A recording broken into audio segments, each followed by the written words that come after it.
உங்கள் கட்சியில் ஒருத்தர் ஒரு முஸ்லீம் சொல்கிறாருல சனாதனத்தை ஒழிக்கணும், யார் சொல்லணும்? இந்துவில் இருந்து ஒருத்தன் சனாதனத்தை ஒழிப்புன்னு சொன்னால் கூட யோசிக்கலாம். இப்போ ஏதோ வகையில் அடிபட்டுருக்கான்ப்பா, பாதிக்கப்பட்டிருக்கான்ப்பா. முஸ்லீம் உனக்கு நீ அங்கே வேலை? நீ என்ன சனாதனத்தை பற்றி பேசுகிற? நீ யார்? நீ கிறிஸ்டின் ஏன் சொல்கிற? நீ கண்டவன் வந்து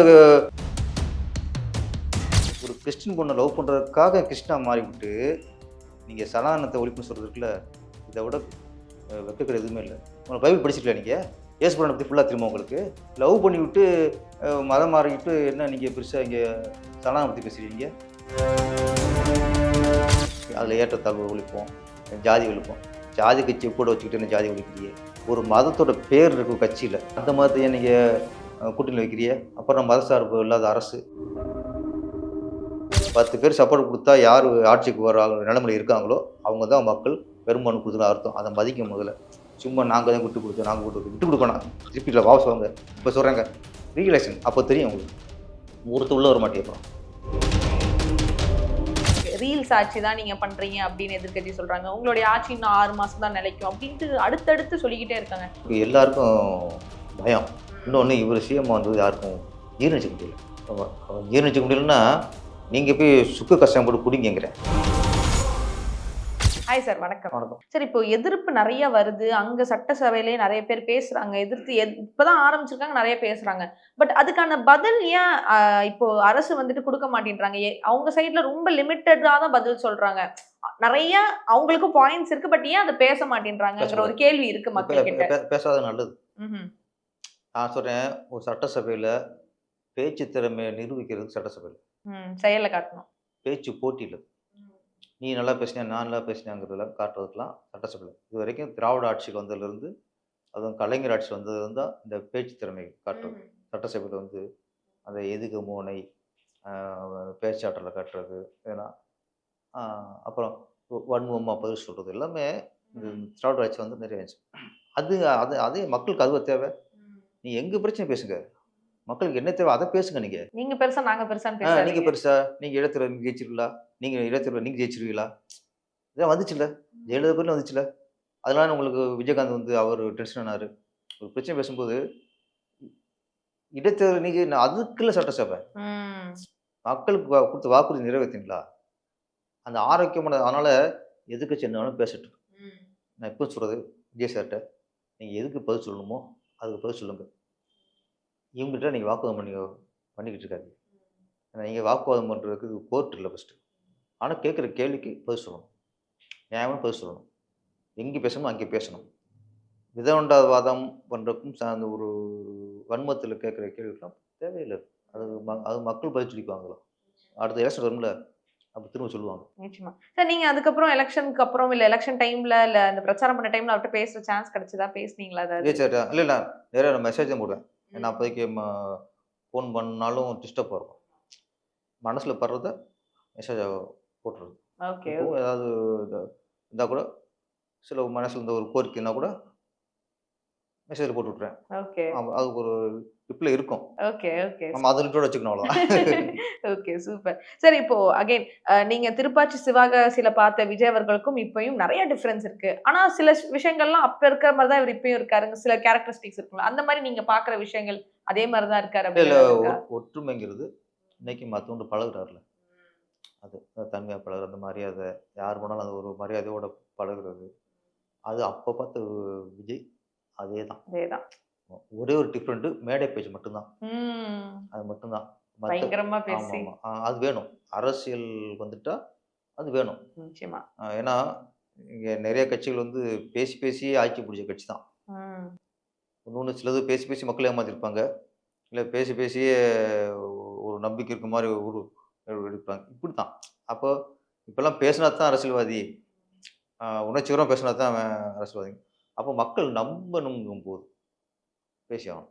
நம்ம சரியாக பேசினா மக்களுக்கு என்ன சரி பேச மாட்டேங்கிறாரு, இவங்களை நாட்டு ஆளுவார்னு ஒரு டவுட் வந்துடும்.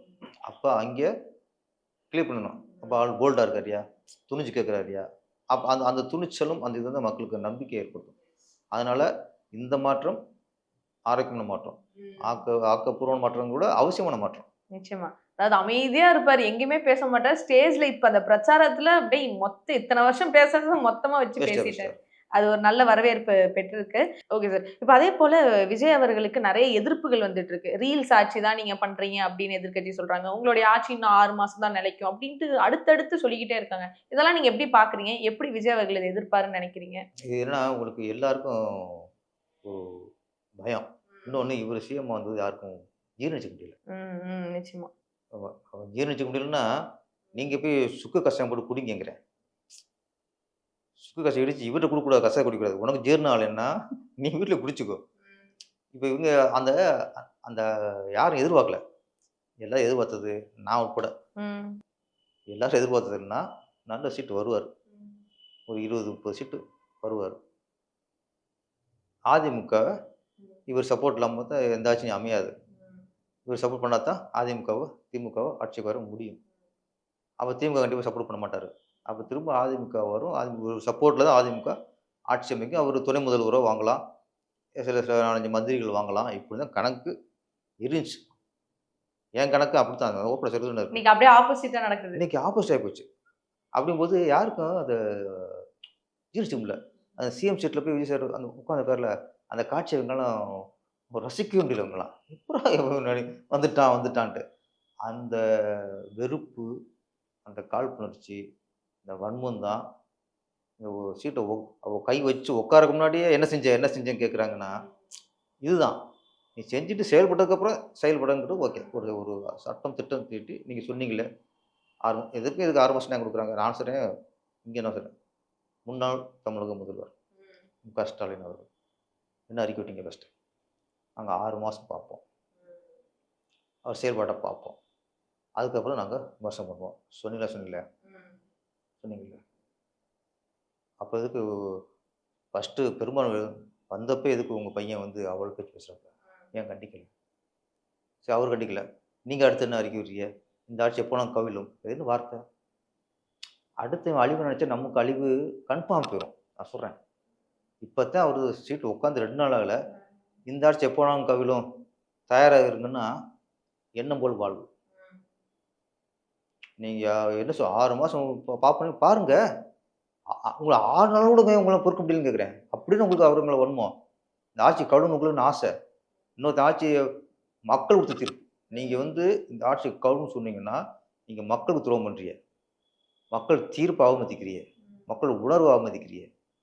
நீங்களா ஓட்டு போட்டு உட்கார வச்சவங்கள? நீங்க 4, 8 கூட்டணி கட்சிக்கு போயிருக்காங்க. ஓகே. எங்க தயவுல தான் போய் உட்கார்ந்திருக்கீங்க. அவங்க நீங்க வச்சு நீங்க ஆட்சிக்கு வாங்கன்னு சொல்றேனா? ஓகே. அவங்க உங்களுக்கு அங்க போனாங்க. நீங்க உங்களுக்கு சப்போர்ட் பண்ணட்டும். நீங்க ஆட்சிக்கு வாங்க. ஆட்சிக்கு வாங்க. முடியாதுல்ல. அப்புறம் எதுக்கு நீங்க விமர்சனம் பண்றீங்க? தப்பு. அப்ப பெரும்பான்மை யாரு? அந்த 10 பேரு உங்களுக்கு சப்போர்ட் பண்ணி நீங்க ஆட்சிக்கு வந்தா நீங்க பெரும்பான்மை. அந்த சப்போர்ட் பண்ணி இவரு தான் வர முடியும். ஏடிஎம்கே வர முடியுமா? முடியாது. யார் வர முடியும்? இவர் மட்டும் தான் வாய்ப்பு. இவர் மட்டும் தான் வர முடியும். அதான் பெரும்பான்மைங்க. ரொம்ப விளக்கம்லாம் சொல்லல. 10 பேர் சப்போர்ட் குடுத்தா யாரு ஆட்சிக்கு வர நிலைமையில இருக்காங்களோ, அவங்க தான் மக்கள் பெரும்பான்மை குடுத்ததுன்னு அர்த்தம். அத மதிக்கணும் முதல்ல. சும்மா நாங்க தான் விட்டு குடுத்தோம். விட்டு குடுக்க வேணாம். திருப்பி இல்ல வாபஸ் வாங்க. இப்ப சொல்றேங்க. எல்லாத்தையும் திருப்பி வாபஸ் வாங்க சொல்லுங்க. சொல்லுங்க. வாபஸ் வாங்க. வாங்க சொல்லுங்க அப்போ. சொல்லுங்கங்க. நீ சொல்லுங்கங்கிறேன். இப்ப வாபஸ் சவால் விடுறேன். நீங்க போட்டு பிச்சை சரியில்ல. நீ பிச்சையே போட வேணாங்க. பிச்சையே போட வேணாம். எல்லாரும் நாங்க என் பேர சொல்லி தான் ஓட்டு வாங்குனீங்க. நீங்க சப்போர்ட் பண்ணக்கூடாது. ஏன்னா எல்லாம் திரும்பி வாங்கன்னு இப்ப சொல்லுங்க.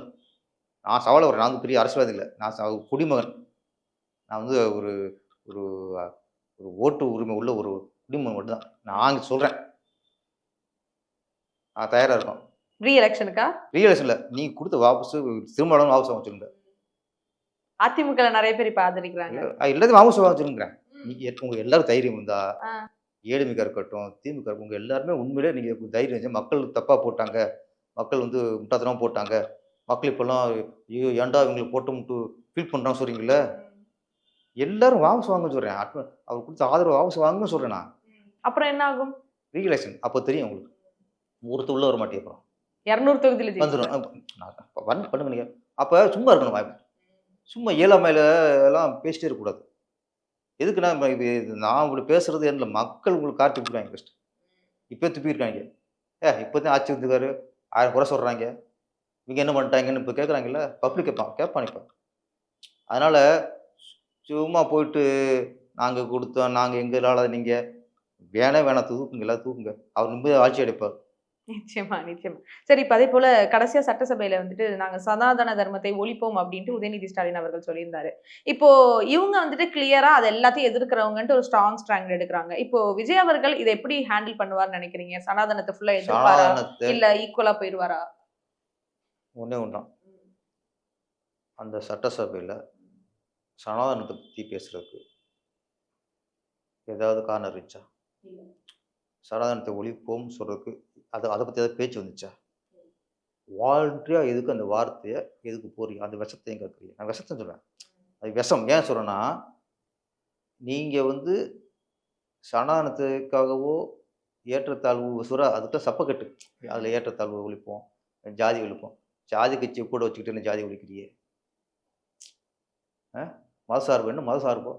ஒரு மதத்தோட பேர் இருக்கும் கட்சியில். ஒரு மதத்தோட பேர் கட்சியில் இருக்குல்ல, அந்த மதத்தையே நீங்கள் கூட்டணியில் வைக்கிறியே? அப்புறம் மதசார்பு இல்லாத அரசு. ரெண்டுமே வேஷம்.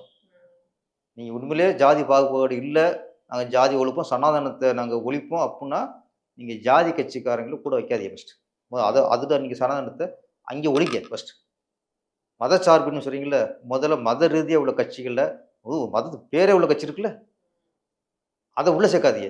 அப்போ நீங்கள் மதச்சார்புன்னு சொல்லுங்கள். யார் ஏமாத்துறீங்க நீங்கள்? சனாதனத்தை முதல்ல அங்கே ஒழிங்க. முதல்ல உங்கள் கூட்டணி உடன்பாடு இருக்குல்ல, அங்கே ஒழிங்க. அதுக்கப்புறம் நீங்கள் ஒழிச்சுக்கலாம். நான் இன்னொன்று சொல்கிறேன், மதம் மாறலாங்க. மதம் ஒரு கிறிஸ்தவ மதத்துக்கு ஒரு மாறலாம், ஒரு இஸ்லாம் மதம் மாறலாம்.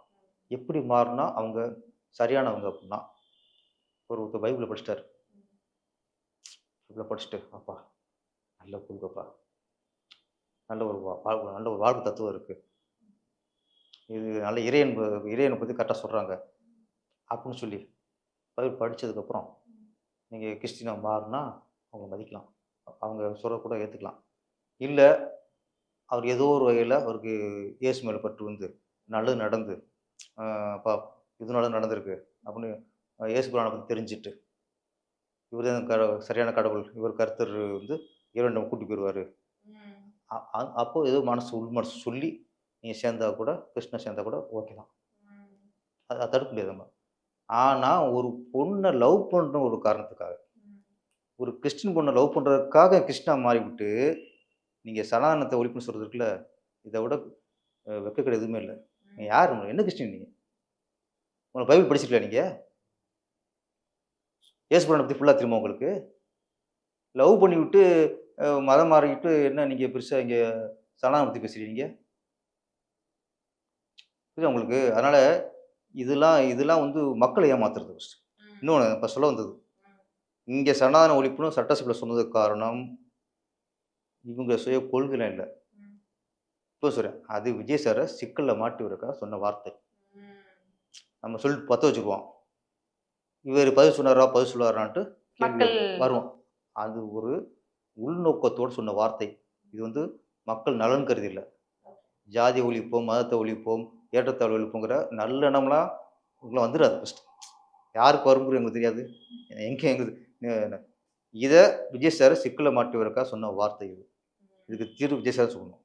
நீங்கள் மத சார்பற்ற அரசு சொல்கிறீங்களே, பதில் சொல்லணும். விஜய் சார் சொல்லுங்கள். நீங்கள் உங்கள் கட்சியில் ஒருத்தர் ஒரு முஸ்லீம் சொல்கிறாருல, சனாதனத்தை ஒழிக்கணும், யார் சொல்லணும்? இந்து மதத்தில் இருந்து இந்து மதத்துலேருந்து ஜாதி ரீதியாவோ இது ரீதியாவோ அடிபட்டு என்ன ஜாதி அடிப்பில் அவங்க இது பண்ணிட்டாங்க. அப்போ இந்துவில் இருந்து ஒருத்தன் சனாதனத்தை ஒழிப்புன்னு சொன்னால் கூட யோசிக்கலாம், அப்போ ஏதோ வகையில் அடிபட்டுருக்கான்ப்பா, பாதிக்கப்பட்டிருக்கான்ப்பா. முஸ்லீம் உனக்கு நீ அங்கே வேலை, நீ என்ன சனாதனத்தை பற்றி பேசுகிற? நீ யார்? நீ யார்? நீ இந்து மதத்தில் ஜாதி இது இருந்துச்சுன்னா அது இந்துக்குள், அது அவங்க குடும்ப பிரச்சனை. அது கிறிஸ்டின் ஏன் சொல்கிற? நீ முஸ்லீம் ஏன் சொல்கிற? நீ கண்டவன் வந்து பஞ்சாயத்து பண்ணுற இந்து மதம், இது விடக்கூடாது. நான் சொன்னேன், முதல்வர் விஜய் அவர்கள் வந்து இது விடக்கூடாது. இது விட்டிங்கன்னா ஆளாலும் பேச ஆரம்பிப்பாங்க. நாளைக்கு உங்களுக்கு பிரச்சனை, மத கலவரம் வந்துடும் ஃபஸ்ட்டு, இன கலவரம் ஃபஸ்ட்டு. இப்போவே நான் இப்போ சொல்கிறேன், இதுக்கு மன்னிப்பு கேட்காம உதயநிதிலாம் திருப்பி சட்டத்துக்கு வரக்கூடாது. நீங்கள் வந்து உங்கள் கட்சிக்காரர் முஸ்தாபா அவரை இங்கே கண்டிக்கணும். அவரும் மன்னிப்பு கேட்கணும். நீங்கள் யார்? சனாதனம்னா பொது சொல்லாதீங்க. யார் ஏமாத்துறீங்க? யார் ஏமாத்துறீங்க பொதுங்கிறது? அப்போது இஸ்லாமத்தில் நிறைய விஷயங்களுக்கு அல்லாஹ் என்ன பண்ணுன்னா பொண்ணு கொடுக்குறாங்க. அதை குறிப்பிட்டு சொல்லுங்கள். நாங்கள் பைபிளில் அழிப்போம், குரான் அழிப்பு சொல்லுங்க பார்ப்போம். முடியுமா உங்களால்? என்ன சனாதனத்தை அழிப்போம்? கேனப்பில் நாங்கள் இந்துக்கள் எல்லாரும். நீங்கள் அப்படின்னா நிறைய அதுக்கு வாங்க போயிட்டுருக்கோம். எதுக்கு ஜாதி ரீதியாக எங்கெங்கே என்ன நடந்துச்சு, எவ்வளோ விஷயம் நடந்திருக்கு, உங்கள் ஆட்சியில் எத்தனை ஆணவ கொலை நடந்திருக்கு, எத்தனை விஷயம் நடந்திருக்கு, எங்கேயா குரல் கொடுத்தீங்க நீங்கள்? ஒரு சனாதன கூட்டத்தை சனாதன ஒழிப்பும்னா அழிஞ்சிருமா? எங்கே வந்தீங்க நீங்கள்? எங்கே போராடினீங்க? நடக்கலை? உங்கள் 5 வருஷம் ஆட்சியில் ஆணவ கொலை நடக்கலை? கொஞ்சம் மலத்தை கலந்தாங்களே குடிநீரில், எத்தனை ஜாதி பிரச்சனை வந்துச்சு? இவன் கலந்தானா அவன் கலந்தானா? நீங்கள் கேட்டியா முதல்ல யாரை கலந்தான்ட்டு? ஏன் இப்போ உங்களுக்கு இந்த ஜாதி பிரச்சனை உங்களுக்கு அப்போ மைண்டில் வரல? அடிக்க யாரை ஏமாத்துறீங்க? இது வந்து இந்த சிக்கல்லாம் வந்து விஜய் சாருக்கு அவங்க ஒரு பிரச்சனை உண்டாக்குறாங்க. அது விஜய் சார் வந்து நீங்கள் நான் பூசுறேன் விஜய் சாருக்கு மத சார்புட்டோம்னா நீங்கள் அதையும் கண்டிக்கணும், இதையும் கண்டிக்கணும். இன்னொன்று உங்கள் கட்சியில் இருக்க கிறிஸ்தவரையோ முஸ்லீம்களோ இந்த சனாதனத்தை பற்றி வாய் தரக்கூடாது, பேசக்கூடாது. எதுக்கு ஆட்சிக்கு வந்திருக்கீங்க? நீங்கள் ஆட்சிக்கு வந்து அனைத்தையும் பெரும் நிரூபிச்சிருக்கீங்க. நம்ம கேட்குறோம்ல, நான் கேட்குறோம்ல, இப்போ தான் பெருமை நிரூபிச்சிருக்காங்க. அதுக்குள்ளேயே அவரை கேள்வி கேட்குறேன்னா நம்ம கேட்குறோம்ல அவங்கள. அப்போ நீ ஆட்சி பெரும்பாலும் நிரூபிச்சு உடனே உங்களுக்கு இது சனாதனத்தை பேசணும் அவசியம் உங்களுக்கு? இதான் பிரச்சனை நாட்டில். எத்தனை பிரச்சனை இன்னைக்கு வெயிட்டிங்கில் நிற்குது? 1000 பிரச்சனை இருக்குது இங்கே நாட்டில். பெரியாரை வச்சுருக்கோம், அம்பேத்கரை வச்சுருக்கோம்.